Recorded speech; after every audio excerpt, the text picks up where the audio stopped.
জুনায়েদ আহমেদ পলক এই কুকুরের ছানা বক্তব্য দিচ্ছে। সে নাকি প্রবাসীরা যদি রেমিটেন্স না পাঠায় সে তাদের বিরুদ্ধে পদক্ষেপ নেবে। পলক, তোরে যখন মানে এই পাবলিকের এই ইয়েটা যখন কিনা মানে পুরোপুরি বাম্বু হিসাবে আসবে না, তখন তোর পেছন দিয়ে পদক্ষেপ দেওয়া হবে। সে আজকে বলছে যে তার মার বয়স 80 বছর, সোশ্যাল মিডিয়াতে ফেসবুকে সে ঢুকতে পারছে না, তার বাবা মা তুলে তারপরে তাদেরকে আওয়ামী লীগের লোকজনকে গালি দিচ্ছে।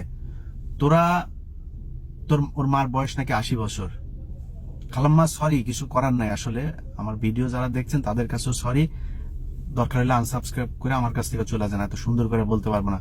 তোর মার সাথে কোনো ভালো জিনিসের মিলনের ফলে তোর মতো পলক পয়দা হয় না। আওয়ামী লীগ কখনো মানুষে মানুষে এই মানে মিলন করে তারপরে আওয়ামী লীগ পয়দা হয় না। তোদের মায়েদের সাথে কুকুরের এই মিলনের ফলে তোরা পয়দা হুয়া, তোরা কখনো মানুষের পয়দা না। তোরা এই মুহূর্তে সারা দেশের মানুষ, ওরা এখন নতুন আরেক মাসলা নিয়ে আসছে, কি জানেন? ওরা বলে যে এসব গুজব, এসব নাকি বিভিন্ন সময়ের ভিডিও নাকি এগুলো করে তারপরে দেয়। এটা মানে ওদের মাথার ভেতরে সব সময় মানে একটা লজিক কাজ করে। ওই লজিক জীবনে আপনার মাথায় আসবে না, আপনার আমার মাথায় এই চিন্তা জীবনে কোনোদিন আসবে না। ওদেরকে এইভাবে বোঝানো যায় এবং ওরা এইভাবেই বুঝে। সো এই রেমিটেন্স, সে কালকে বলেছে না যে তার রেমিটেন্স পাঠানোর জন্য ব্যাংকের এই যে সকাল থেকে 8টা থেকে কয়টা পর্যন্ত খোলা রাখার ব্যবস্থা করা হয়েছে, আপনারা প্লিজ টাকা পাঠান। ওদের লুঙ্গি খুলে যাওয়ার মতো অবস্থা হয়েছে এই কয়েকদিন রেমিটেন্স না পাঠানোতে। আপনাদের কাছে অনুরোধ বাংলাদেশের মানুষ অনেক অনেক মানে ত্যাগ তিতিক্ষা আপনারা করেছেন।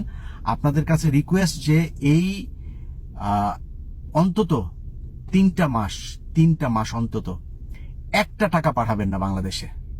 টাকা পয়সা যদি মনে করেন খুব ইমার্জেন্সি যদি পাঠাইতে হয়, সেটা ব্যাংকে পাঠাবেন না।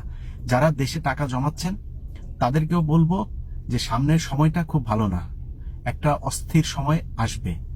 সো এই অস্থির সময়ের ভেতরে আপনার ব্যাংকে টাকা জমা রাখছেন, সেটাও যে কোন দিকে যাবে তার কোনো ঠিক নেই। মানে স্বার্থগত কারণটাও বললাম।